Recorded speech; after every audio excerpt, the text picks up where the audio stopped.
Excuse me. Hey, folks.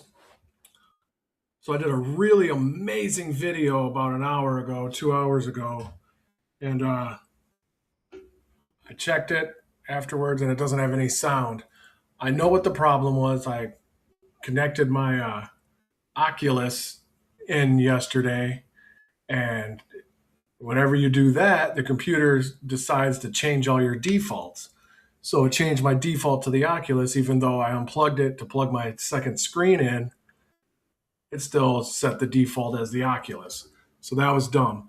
And I think I have volume now, but I didn't double check it last time, and I always double check every one of my videos, and I didn't this time. So I'm waiting for it to update on the live on Rumble, and then I'm going to check the audio when it kicks in to see if I'm actually making noise. But I kind of don't want to do this video again because I poured my heart and soul into the last one, and it was amazing. But I'll go through this one really quick. Which also means it's going to be short because I went in depth and racked my brain. Okay, here we go. 1 second. Amazing. But I'll go through this one really quick. Volume confirmed. So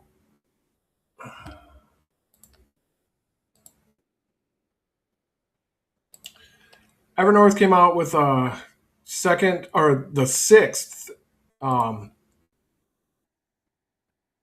S4/A, and they're saying they're switching over to. See, man, it's hard to even concentrate. I don't want to do this, but I have to for posterity's sake, so I have it later.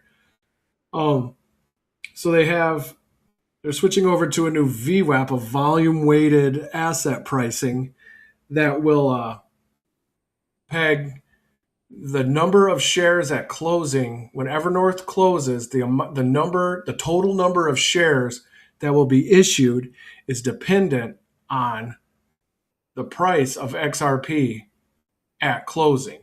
And more specifically, the closing price is determined as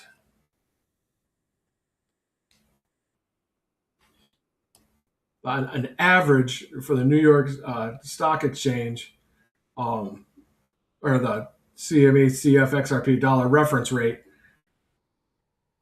Take the average for the 3 days immediately preceding the closing date. Quit, motherfucker. 3 days immediately preceding the closing date, they'll average it out, and that will be the closing. And what I was supposed to do is look up the equation, because I get for the VWAP equation, I got 3 different ones so far. So I got to do some research to figure out what exact equation did they use. But basically, what happens is if the price of XRP goes down during the 3-day period before Evernorth closes, then the total amount of shares issued reduces. If the price of XRP goes up for that period of time, then the total number of shares for Evernorth increase. Which, if the number of shares are increased, then you dilute the exposure of XRP per share.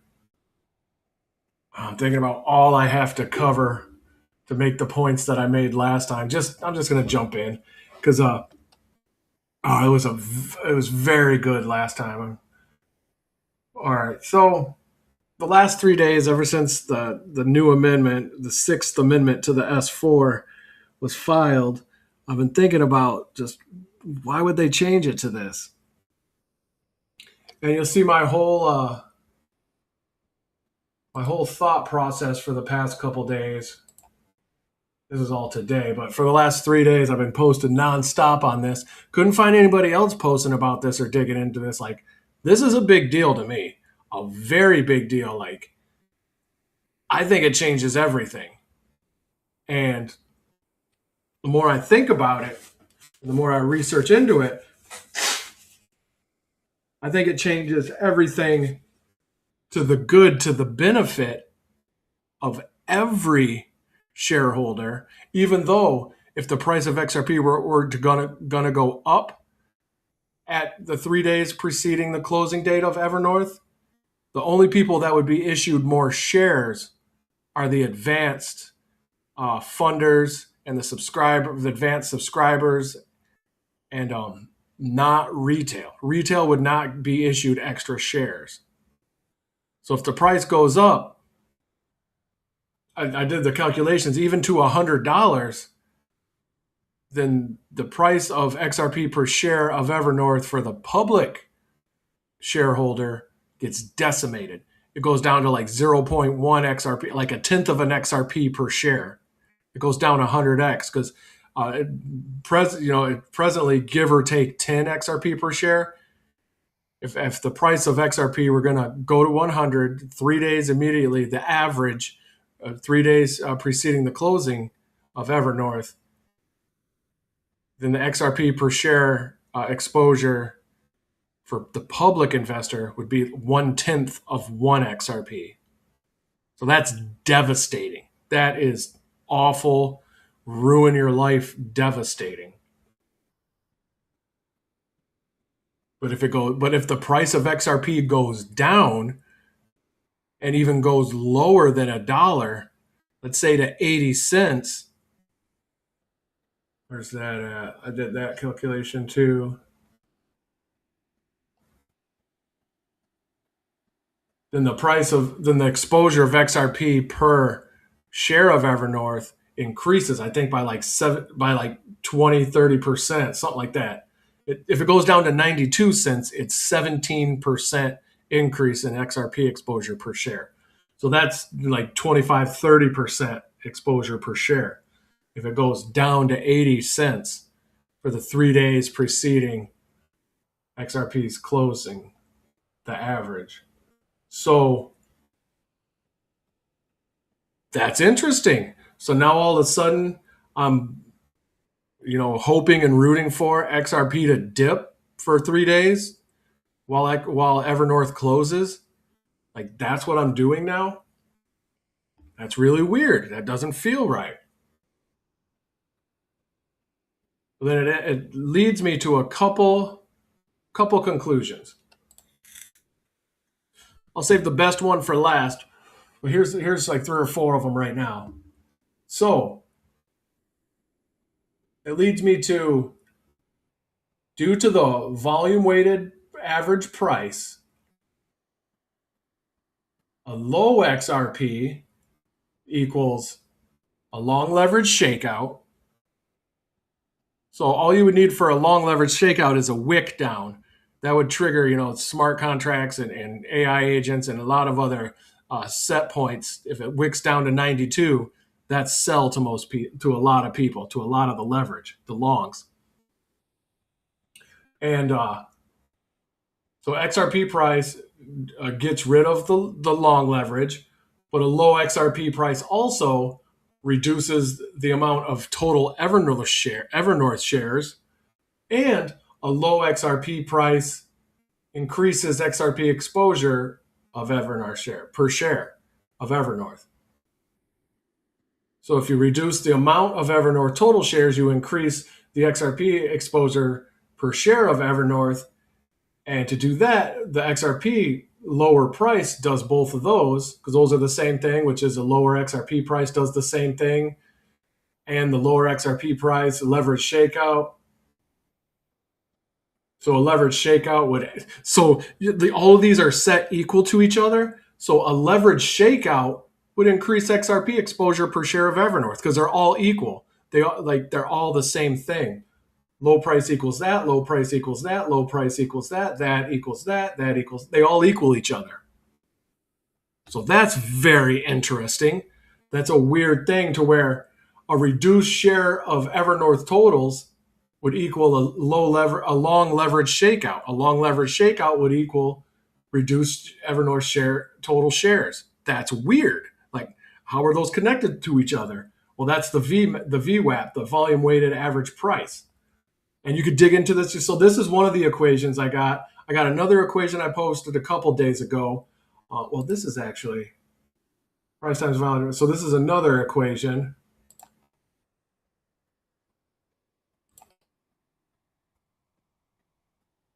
So this is the one I used for most of mine. This is the one I searched for in AI, and there's a third one that I posted a couple days ago. So no one else is researching this, and I'm not an expert at it, so I'm just trying to figure out what the heck. And man, so the last time I did this video, I went into all of these definitions. This is the sixth S4. It's defining what the closing XRP price definition is, what the signing XRP price, that's set to $2.36. So in the equation, it'd be closing divided signing, and then there would be times, or no, the total capital raise divided by the XRP VWAP at closing. See, that's weird.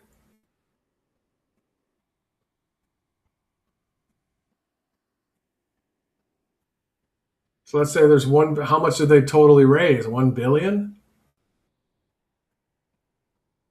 divided by.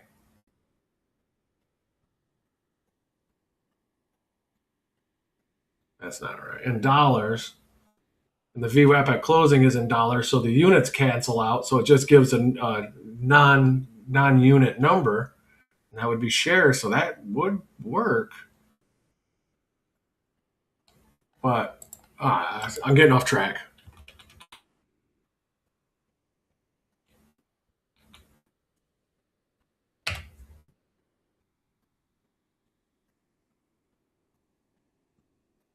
So wait a minute.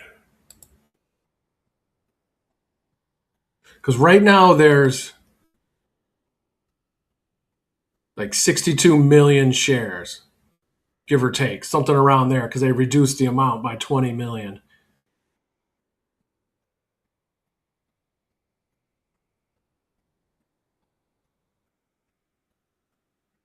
So if we raised $1 billion and XRP stays at $1, then we're going to issue 1 billion shares. So that I don't think that equation's right, unless I'm not understanding it. Let's just say we only raised what SBI put in, which is 200 million. 200 million divided by $1, which is the VWAP at closing. Let's say it stays at $1. So in this equation,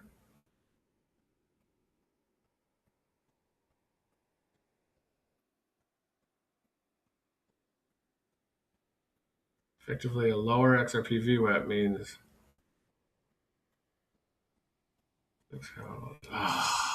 All right, so I don't think I like this. Let me see. Let's just say it's 200 million. 1, 2, 3, 1, 2, 3, this. And then you divide that. Yeah, so if XRP, let's say XRP goes to 100.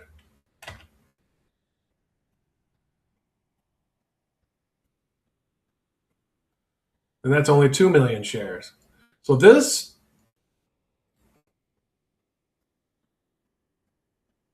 isn't.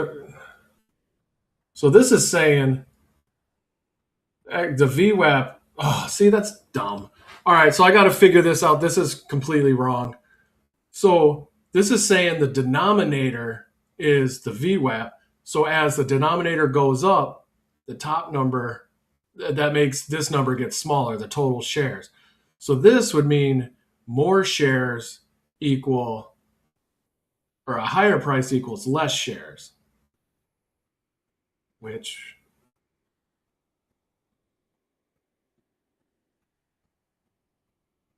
no, a high price. Yeah, so that's opposite of what everything else is saying. So that is backwards. Price times volume, the sum of price times volume divided by the sum of volume. That seems right. There's just so many equations for VWAP that I can't figure it out. So this is the core equation functions as follows. So that has to be wrong because as the average. So if it gaps up to 1,000, then any number divided by a higher number equals a smaller number over here. 10 divided by 5 equals 2. 10 divided by 10 equals 1.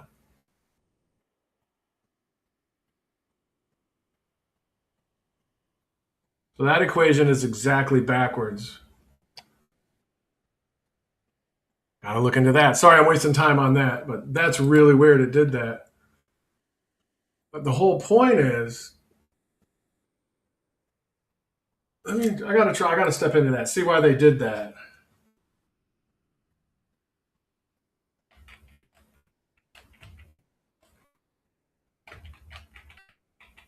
Use the Evernorth new VWAP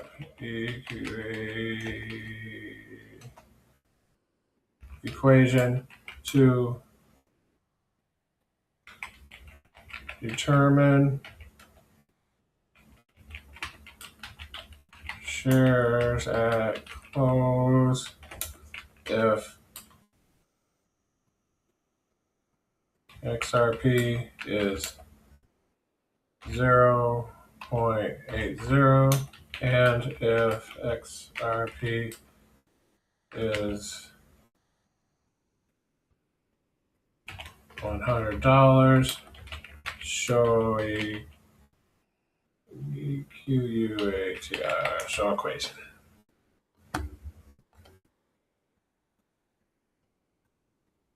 That bums me the hell out. They just put a bogus equation in there.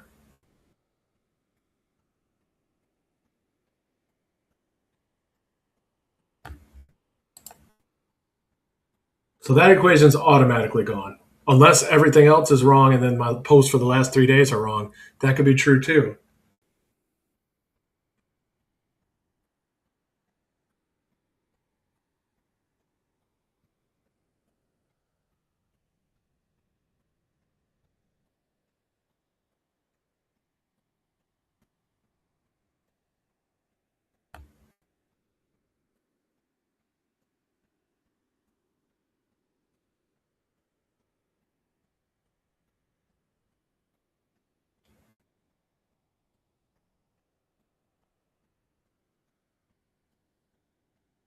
Okay. The new formula determines whether the shares to be issued based on the value of XRP Treasury relative to the fixed subscription of $10 price. That's true. The general logic derived from the filing is shared issues equals total value of XRP divided by fixed. Okay. That's both in dollars, so that counts out, and that's a non-unit number. Okay, this could work. Where the total value of XRP Treasury is calculated dynamically using the closing WAP.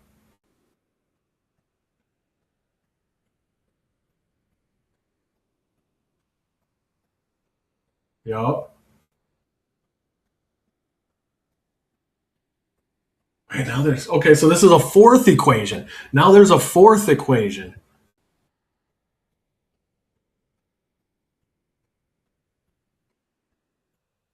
So I just can't figure out which equation to use because this is the fourth equation I ran into. Here's one. Here's a second one. I ran into this one twice, and there's a third one days ago. It'll be kind of that right there. And this is a third one. So now this is a fourth one. There's four different equations I'm being told to use for a VWAP. I didn't find any equation in the S4 yet. Otherwise, I would go with that one. Maybe I should look a little better.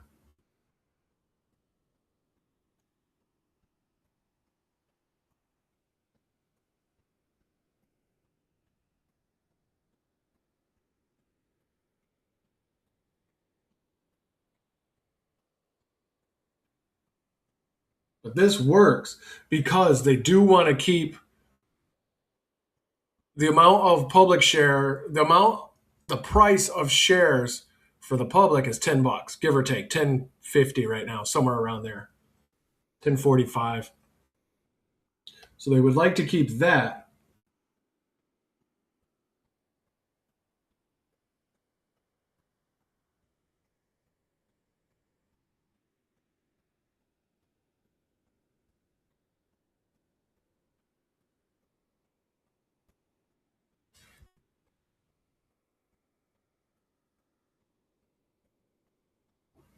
So if this number goes up, we're saying XRP gaps for 3 days prior to close.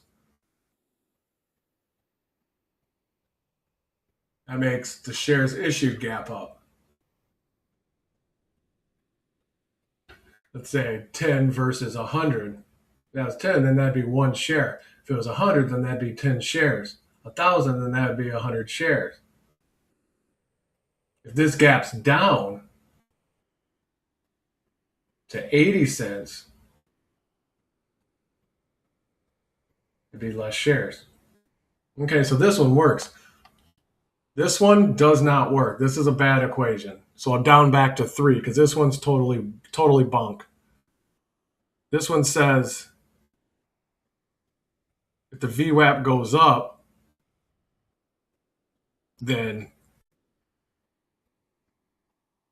the shares go down, which is false. Wow, I got that one completely wrong.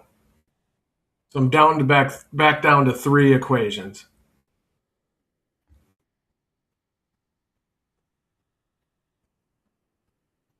Three possible equations for what a VWAP is. Because every time you search, depending on where you search, depending on what you search, they'll give you a different equation for VWAP. Let's see what this is. So this one has volume as a denominator.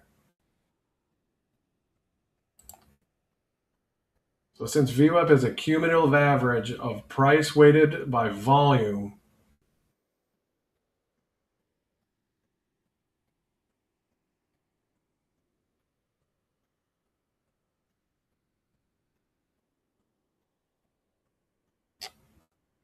so the sum of price times volume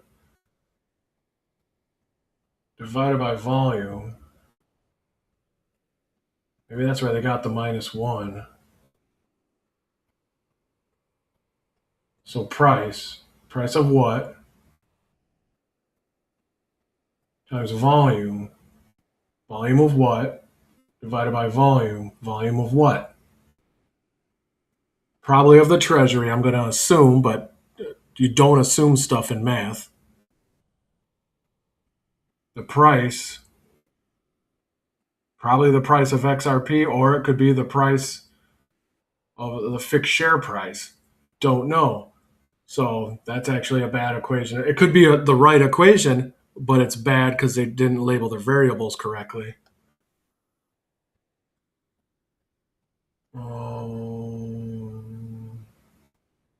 Or it's just not user friendly.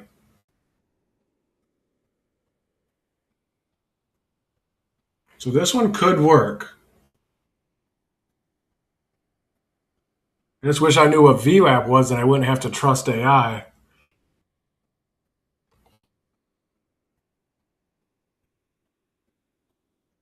What's in? Okay, so they're just reworking the equation.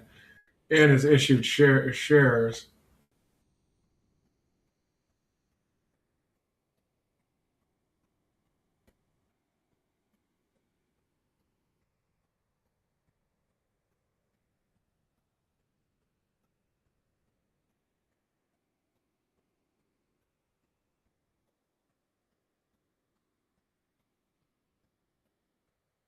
Okay.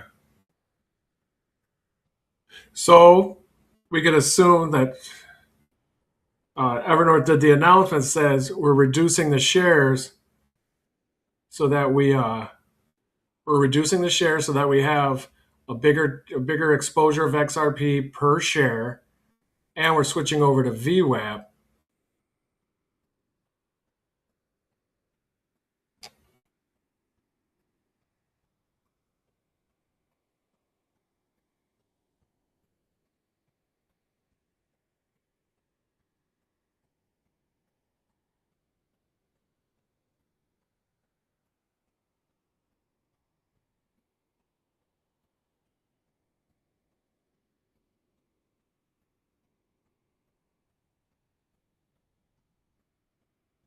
So it's saying at 80 cents, it'd be about 12 XRP per share.